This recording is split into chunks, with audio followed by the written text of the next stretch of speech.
Welcome, everyone. I'm Jan Holden, serving currently as president of the International Association for Near-Death Studies. And it's my pleasure to welcome you to this event today. We have almost 250 people registered for it, so it's wonderful to see this response. This is the first of 3 webinars that's being hosted by IANDS groups and events to introduce the Life Beyond Death from the NDE Files series and help to garner support for it. It's a 6-part series, and each episode is 28.5 minutes long. The series is being produced by Inspiration Ministries through a news and documentary division called Answer Quest, where Todd Hewey works, who you'll be meeting in just a moment. And the goal of Answer Quest is to complete the 6 episodes for season 1 of Life Beyond Death, and then license or sell the project to a major broadcast or cable carrier. 3 of the episodes are completed. The first features Dr. Mary Neal's NDE, and that's the one you're going to see today here in a little bit. And the 3rd episode features Dr. Eben Alexander's NDE, and the webinar for that event will be Saturday, June 24th at 1 p.m., another 90-minute program, much like this one. That one is available actually for registration now. And then episode 4 features Professor and Pastor Howard Storm's NDE, and that webinar will be on Saturday, July 22nd at 1 p.m. Eastern Time. Now, the 3 remaining episodes still need funding to be able to complete. Episode 2 covers advanced knowledge that NDEers receive during their NDEs and veridical perception, which is where in the NDE, the person perceived things or gained knowledge that they couldn't have known through normal physical means, and yet later is verified as accurate. And this kind of evidence really strongly supports that when people say, I was out of my body observing the material world, they really were. So that episode is mostly shot, and the group needs $100,000 to complete it. Episode 5 will hopefully be Dr. Raj Party, and we're waiting to hear back from him about whether we'll be able to proceed with that episode. And for episode 6, the IANDS membership will choose the 1 or 2 people that are featured in that episode. The featured person has to be a doctor, nurse, scientist, teacher, or first responder. So if you have ideas about who would be wonderful to feature, you can send them to us. So the goal of the 3 planned IANDS live webinars is to promote the series to a wide audience in the hope of securing individuals and organizations who will help to supply the $350,000 needed to complete the entire first season series, as well as potentially secure major broadcast or cable entities that would license or purchase the project. Now, throughout this 90 minutes, you may post questions in the Q&A, and when you post, please begin by indicating whether the question is for Mary, for Todd, or for both of them. And then after we see episode 1, I'll field the questions so I can answer as many as possible in the time that we have. So it's now my pleasure to introduce Mary and Todd. Dr. Mary Neal is the former director of spine surgery at the University of Southern California, and she's now in private practice of orthopedic surgery in Colorado. As you'll see shortly, her NDE occurred in 1999 in South America during a kayaking debacle. So welcome, Mary. Thank you. Thanks for having me on and hosting this whole webinar. You bet. And Todd Hewey spent years as an on-camera talent for Houston PBS and other PBS stations, pitching shows and raising funds for programming. He was also the producer and guest host for a national talk radio show on technology for 3 years. He's producer of the Life Beyond Death series, of which you'll be seeing the first episode today.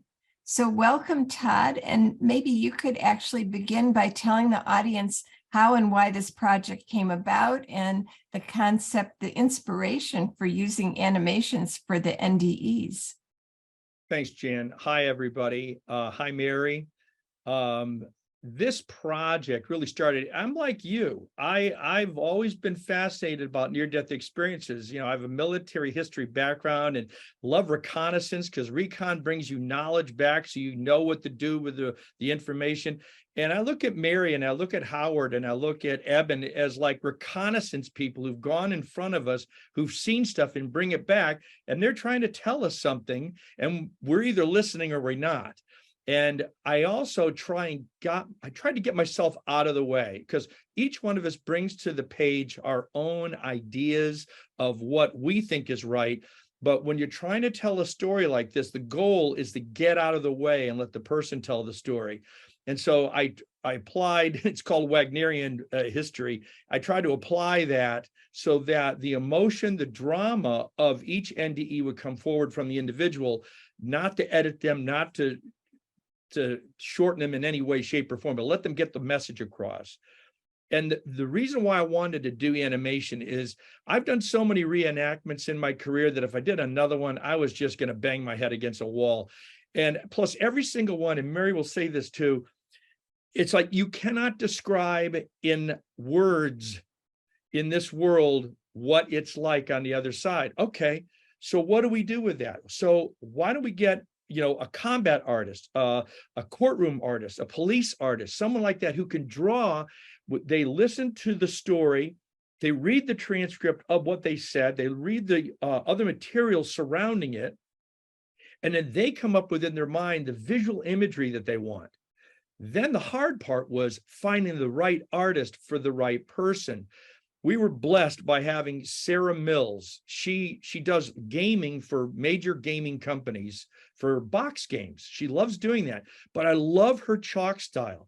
And when I first saw it, I begged her, I pleaded if she could please find room to do this.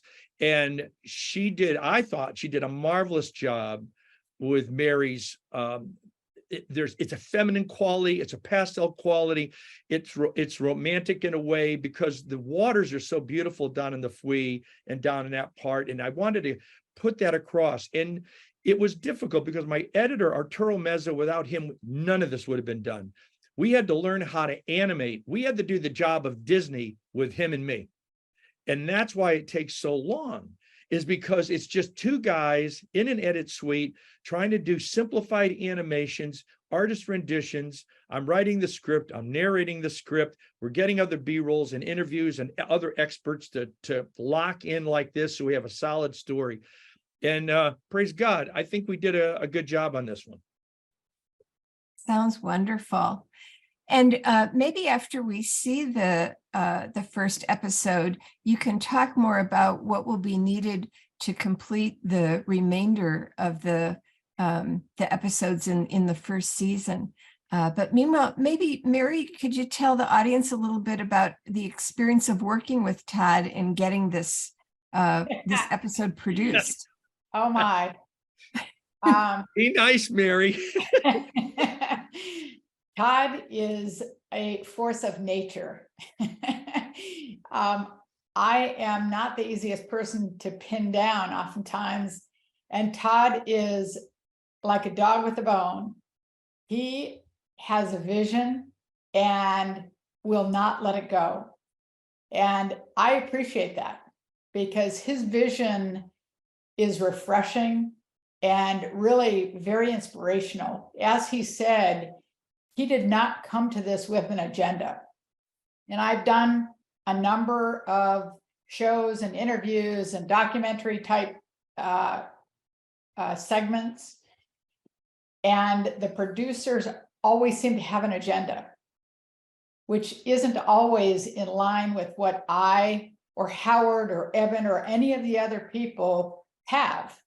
I mean, we, as Todd says, are here to tell our story. We're here to share information, and through that sharing, offer incredible comfort and hope and inspiration for people to seek after truly a more joy-filled life.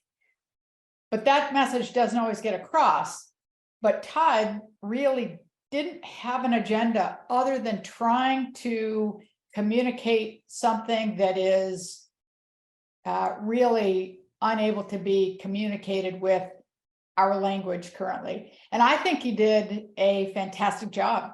I was very pleased with the outcome. And I think that using animation was really an inspired concept.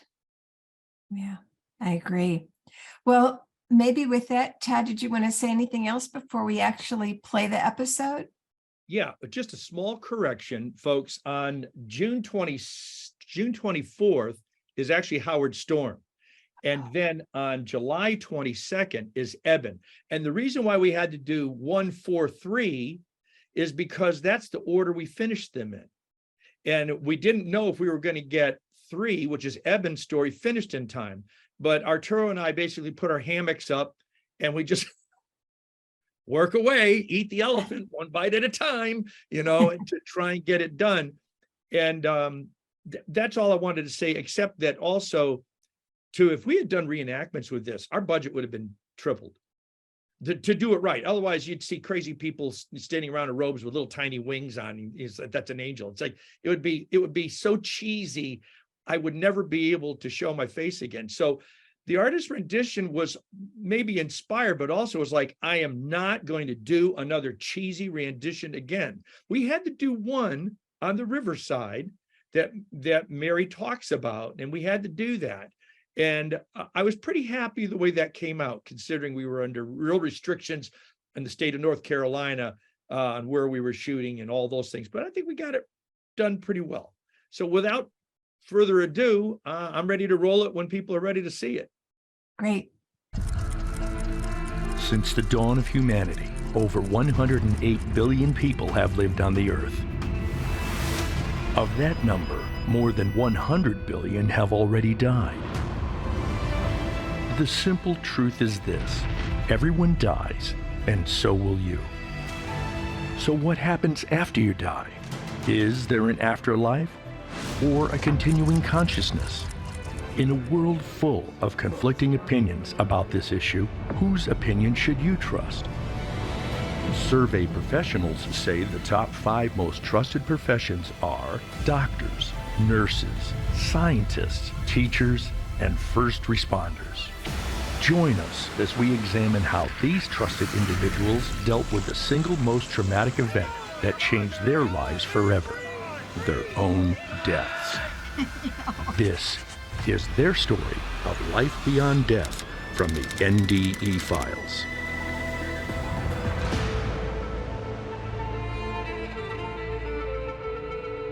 When I was in my residency training in radiation oncology and completely by accident found an article that had the term near-death experience in it. I mean, I knew as a doctor, you're either alive or you're dead, and what's this near-death experience? Very clearly to me and many other near-death experience researchers, at the time you're unconscious, even clinically dead, conscious is surviving, consciousness exists, our whole personality, who we are, what we are, everything that we are, seems to survive that imminent life-threatening event, and that's exciting.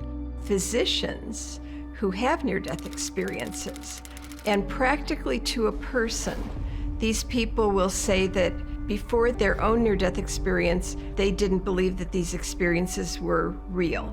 Dr. Mary Neal, whose near-death experience occurred in association with a kayaking accident, where she was underwater for almost 30 minutes, but revived and lives to tell the story. She had a profound near-death experience.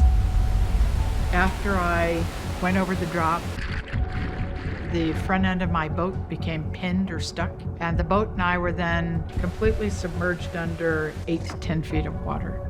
And I'm a spine surgeon. I didn't panic, and I am also very pragmatic. I knew that I was probably going to die. I've seen people die in the river. Again, for what seemed like many hours, and never wanted to leave. I felt the most incredible love and acceptance, purity. It was something that can't be expressed with our words.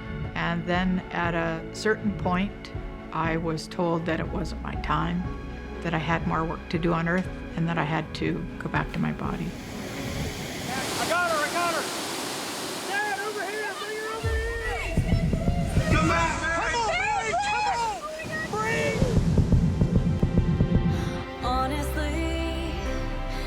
I'm not half the girl I was when we used to be. When I was sent back to my body, I was really filled with one overwhelming emotion, which is that I could not believe that I had to come back. And don't get me wrong, I love my husband.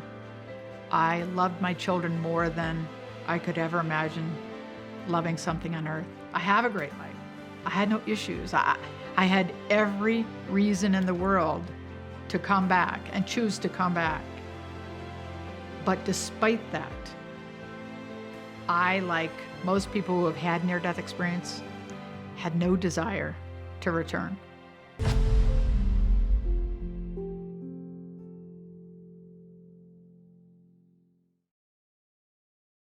What an impactful episode.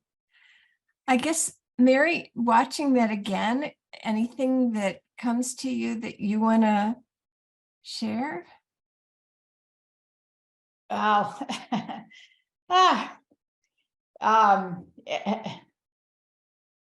Yes. I have to sort of rejoin. I mean, I'm going to tell you that, like every other person who's had a profound spiritual experience, when I think about my experiences, when I talk about them, when I watch them like I just did,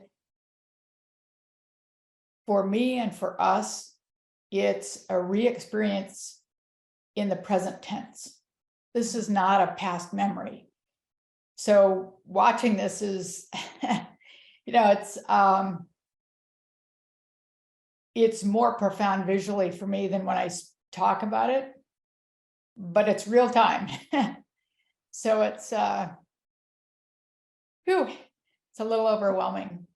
But I actually think that's one of the characteristics of profound spiritual experiences that I think speaks to the truth of them.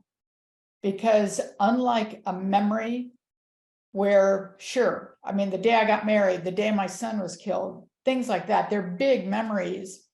And certainly I'm going to remember them pretty clearly for my entire life.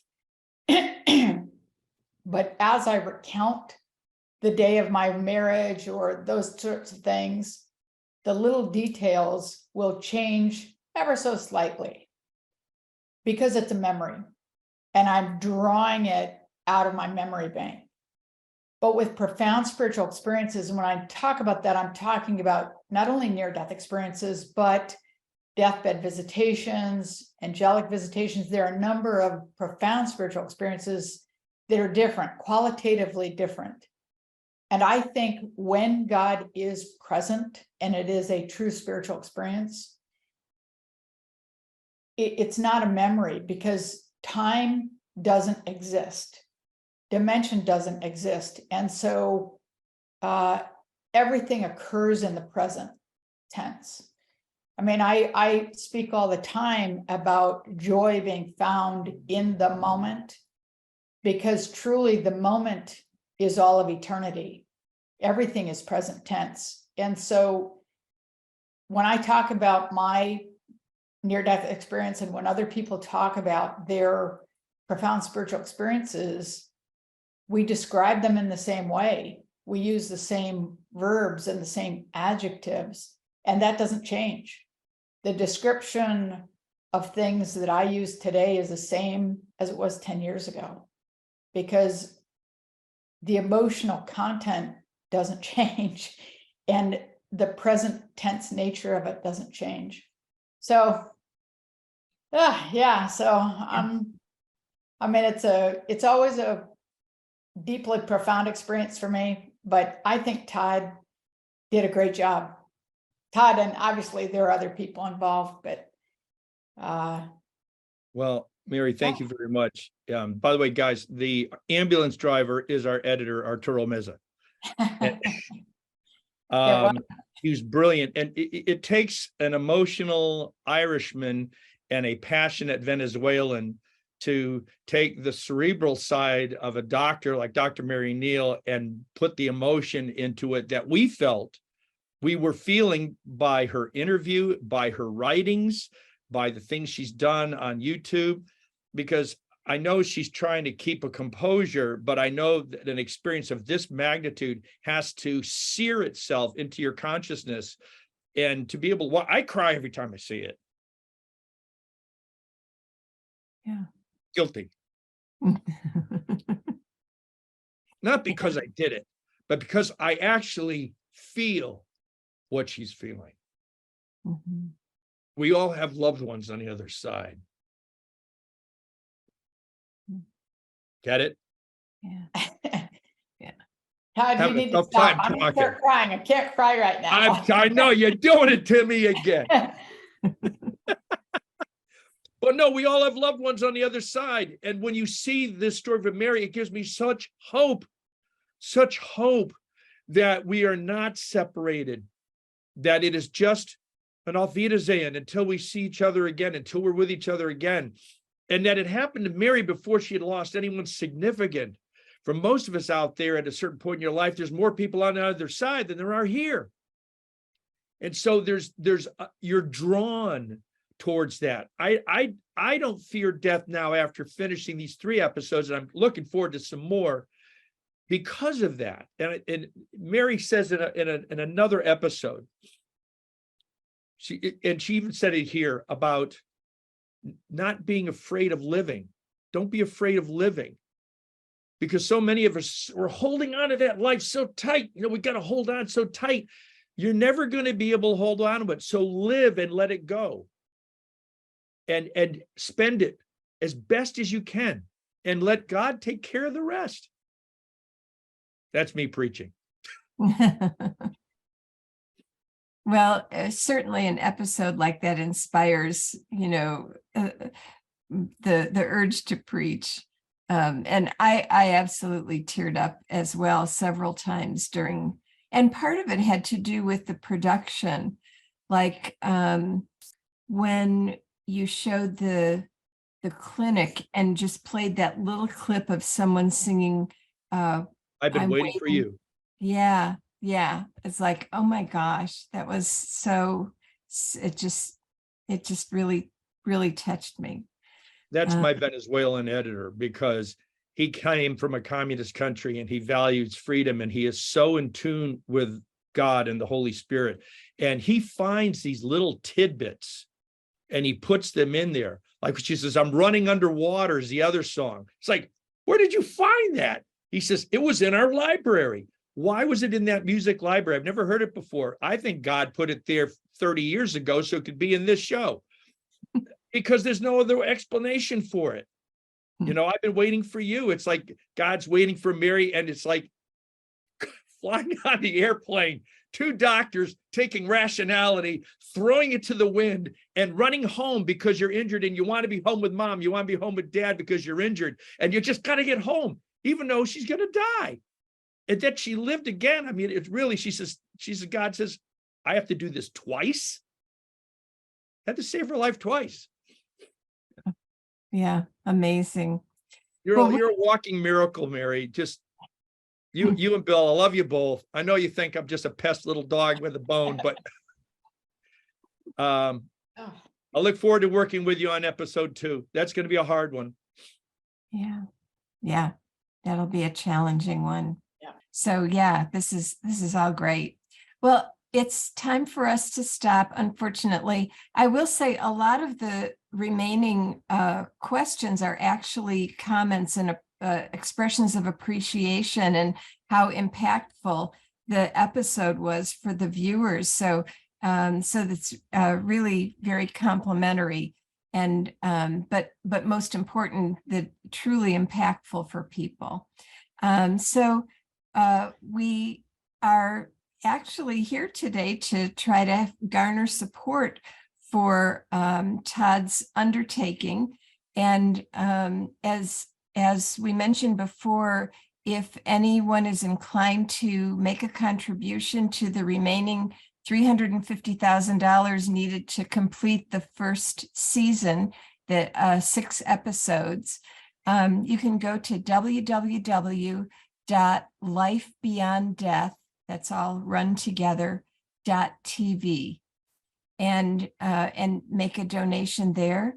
And if any other kind of bigger players want to get in touch with Todd, would you repeat your email? You can just send it to info@lifebeyonddeath.tv, just info. Yeah. And I will get hold of them because I'll respond with my email address or my phone number and we can talk about different things. But I thank you because you're right, Jan. If a lot of people give a little, we're there. If a few people give a lot, we're there. The goal is we want to get there. That's the goal. So we can really finish this first story, this first anthology in the near-death experience realm. Wonderful. Sounds good. Any last word from either of you? Thank you. Thank Mary. No, thank you guys. Thanks for doing this. And yeah. And thanks to you both and to the IANDS team, the IANDS groups and events team that helped make this webinar possible. And we hope to see you all again at the next one on June 22nd. Your team is marvelous. Yeah. June 24th. June 24th. June 24th. That's Same Howard time. Storm. Same time. And that's Howard Storm's Distressing NDE. Yeah. But folks, it's very positive. It ends in a very positive, emotional piece. Howard Storm was in tears when he saw it. And you can read his review. It's on the website, on your website, on IANDS website. You guys have beat us to the punch.